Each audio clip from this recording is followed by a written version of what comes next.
Now, I believe that we are all aware of the budget estimate for the country Uganda, as the Ministry of Finance estimated 71.9 trillion Ugandan shillings for the financial year 2025-2026. As a local government, what have you done? Have you followed up with your district, with your city? What is taking place and what is going on? Have the districts laid out their budget for the financial year 2025-2026? And in our NILECAST news bulletin for this evening, we shall look at Nebi district, whereby they laid out their budget for the financial year 2025-2026. Has your district done that already?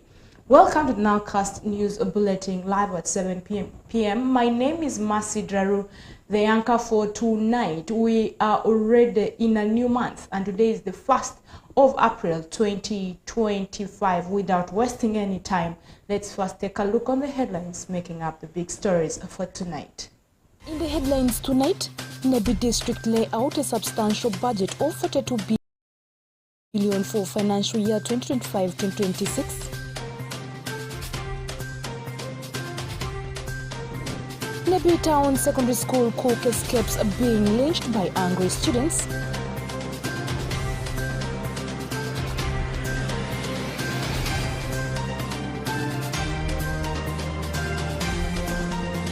And community in shock as Mamba Secondary School student gives birth in a dormitory. More of these details will come in the NILECAST live at 7 p.m.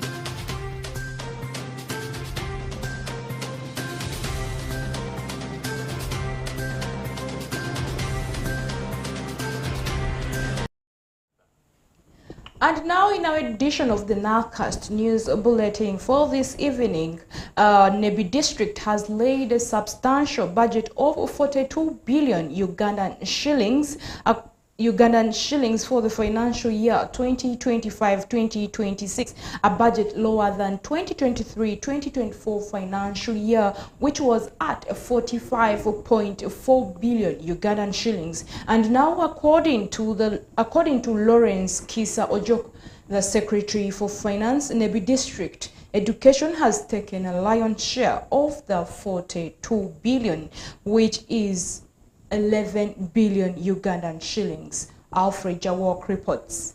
Nebi district has laid out a substantial budget of 42 billion shillings for the 2025-2026 financial year. During the budget layout this afternoon at Nebi district headquarters, Lauren Kisojok, Secretary for Finance, said the district's budget for the previous year, 2023-2024, was around 45.4 billion shillings, with a significant portion allocated to the education sector. First, procedure of budget for the financial year 2025-26, and we started by laying the budget. This has been this went through a rigorous processes from the lower local government up to this time. However, notable in the budget is that compared to last financial year, our budget has apparently reduced to 41 billion from 45 billion. And this has come true because even our budget of 45 billion of the last financial year, we could not achieve all because of the shortfall, and this affected us, the IPF not released fully. So today we laid the budget for the district, and we are very happy. I am very happy as the line minister, the line secretary, that I've done my part, and the rest will now be the work of the committees and final approval by the council for implementation in the next financial year. According to Brian Kesa, one of the opposition councillors, the budget education department took the lion's share with a tune of 11 billion shillings, representing 47%, health 20%, production 1.8%, roads 2.7%, among others. Our budget has been laid. We are looking at about 41.692 billion shillings for the financial year 2025-2026 for Nebi District local government. The budget can be achieved here if only things don't change. You know, we are operating in a country of uncertainties. You set up yourself, you make up your framework, but changes do come. Kizito Ngan, Nebi District Council Speaker, who chaired the meeting, revealed that the budget layout for this year has been well scrutinized by both technocrats and councillors. Village, also Kasatu Parish, they are raising some complaint about their CDO, that the money that they receive for the grant have been deducted without their knowledge. We should be able to take on that. However, Emmanuel Orombi, chairperson of the district, urges the councillors to implement the budget for good service delivery to the people. Budget and members, the process of this budget has been so rigorous, right from village level, parish, sub-county or town council, up to the district level. We also carried out the district consultative conference, that is a budget conference that attracted key members of this community. All the councillors attended the budget layout for good service delivery in the district. Alfred Jawok, Camilla Stansha, West Nile TV. All the councillors attended the budget layout for good service delivery in the district. Alfred Jawok, Camilla Stansha, West Nile TV, NILECAST.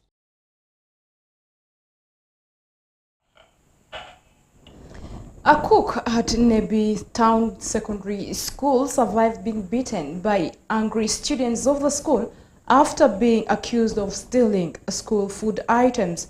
And later, of course, the police had to intervene to calm the situation, which took place on the 30th of March 2025.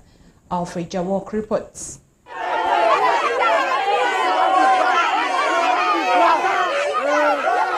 A cook at Nebi Town Secondary School narrowly escaped being lynched by angry students after being accused of stealing school food items. Thankfully, the cook's life was spared and the situation was brought under control by Nebi police, who rushed to the school on time. The incident happened over the weekend at around 7 a.m. when the students realized that the cook stole and kept food items in the bathroom. Kizito Mokalasi, the head teacher in Nebi Town Secondary School, confirmed the incident and said theft of school food items is a serious offense and it's understandable that the community will be upset. He, however, added that resorting to violence is never an acceptable solution.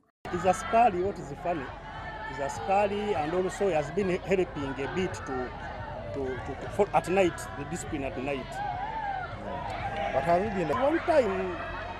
He was involved, but in the that there was no evidence, so we left him. Pius Orotomeo, one of the students, narrated how the students became rowdy and wanted to lynch the cook. A student from Nebi Town SS. Okay, as we were for our evening prep, and it was successfully done.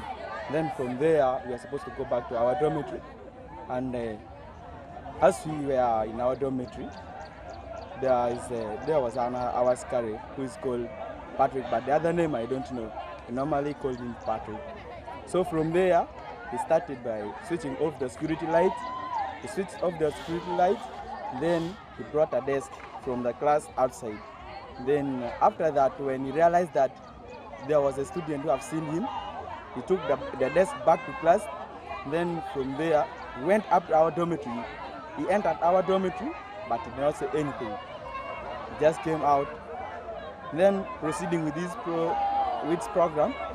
From there, for us, we were still watching inside the dormitory. We pretended that we were asleep, but we were awake. So from there, he came out from the dormitory and then up to the store. From there, he started his procedure of breaking the windows. He broke the window. He entered. From there, he started after breaking the window.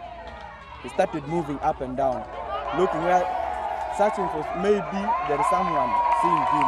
One of the police officers at the scene, who preferred anonymity, said the authorities are likely to investigate the incident and take appropriate action. He urged the school administration to take steps to prevent such incidents in the future, such as improving storage and security measures for food items. By the time of filing this story, the cook was whisked away by police, and let's hope that the cook, if found guilty, will face justice through the proper channels and that the school community can move forward in a peaceful and constructive manner. Alfred Jawok, Camilla can move forward in a peaceful and constructive manner. Alfred Jawok, Camilla Stansha, West Nile TV, NILECAST. And this final story is quite disturbing as a senior 2 student of Mamba Senior Secondary School located in Kwichwing Sub-County, Nebi District, gave birth in one of the school dormitories last night. And it has given me a lot of thoughts. As I said, it's quite disturbing as a senior 2 girl child gives birth in a dormitory at night without an attendant, without a health care personnel. Just imagine the situation, how this young girl gave birth in a dormitory, and they are all naive. I believe they don't know anything. But it has given me a lot of questions actually to ask the school administration. But we thank God that the child and the mother are all in good state. They are all fine, and maybe next time, as a school, as community, as parents, we need to really look into that to avoid bad incidents of death and all that, because such a child needs actually a proper professional health care to attend to. And Alfred Jawok has more of the details. Residents of Jopokei North Village, Kwichwing Sub-County, Nebi District, this morning woke up in a shock as a senior 2 student at Mamba Senior Secondary School gave birth in one of the school's dormitories. This unexpected event has likely caused concern among the surrounding communities, school administration, teachers, and students. While speaking to Albert Chekechan, the head teacher Mamba Senior Secondary School confirmed the incident and said the school did not know if the student was pregnant. He added that last week, the school carried out general pregnancy tests on the students but failed to detect such cases. This morning, we woke up to a very unfortunate occurrence where a student called Room Tracy of Senior 2 delivered while in the hostel. Room Tracy joined us this year from a school called Colleen Secondary School and is aged 18 years. Hails from a village called Asili, Mbura, and the father is called Unyuta Terencio. Last week, actually from immediately after sports, the school health department organized pregnancy test for all students, and the process is still ongoing with some few students of Senior 1 remaining. Alum's case was confirmed. They carry out the urinary kind of test. The case was confirmed but needed some further confirmation, and before that could be done, we were surprised this morning that Tracy delivered. Ashibo Agnes, enrolled nurse at Paduot Midi-Rail Center 3, who rushed to rescue the victim, said the safety and well-being of both the mother and the newborn are of utmost importance. Ashibo further urged the school administration to have procedures in place for handling such situations, and the necessary medical attention will have been provided. I was off duty at home. I received a call from a colleague that a student had delivered in the dormitory. So immediately I had to put on my little, and then I rushed to the facility. I picked the necessary things that will help me help the lady in the dormitory.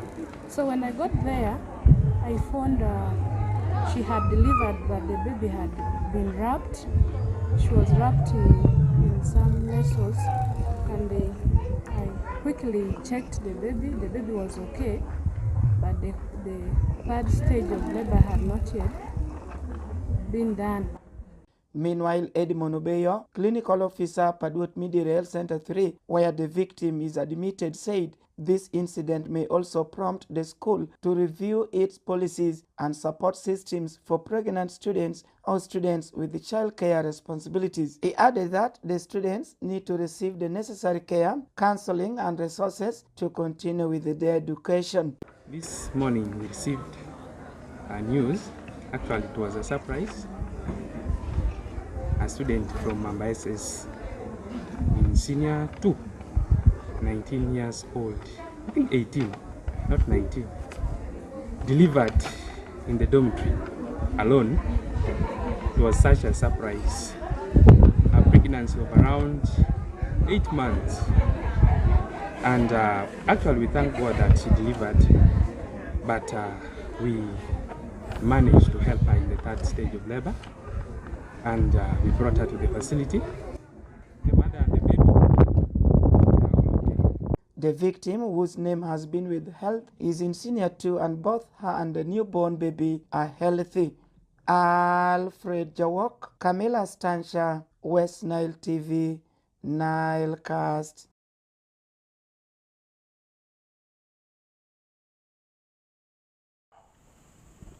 Well, and with that story, we have come to the end of our NILECAST news bulletin for this evening, and I want to thank you so much for always choosing West Nile Television for all your programs. And it's a new month, and it's said Alarin, and I want to wish you a blessed new month, that is the month of April, and you can continue to watch West Nile TV and also follow our programs on our different social handles, that is also in YouTube, WhatsApp. You get us on our website, that is www.westniletv.co.ug. Thank you so much from me to you. My name is Masi Daru, and who has been the anchor for this particular edition of the NILECAST. And have a blessed good night.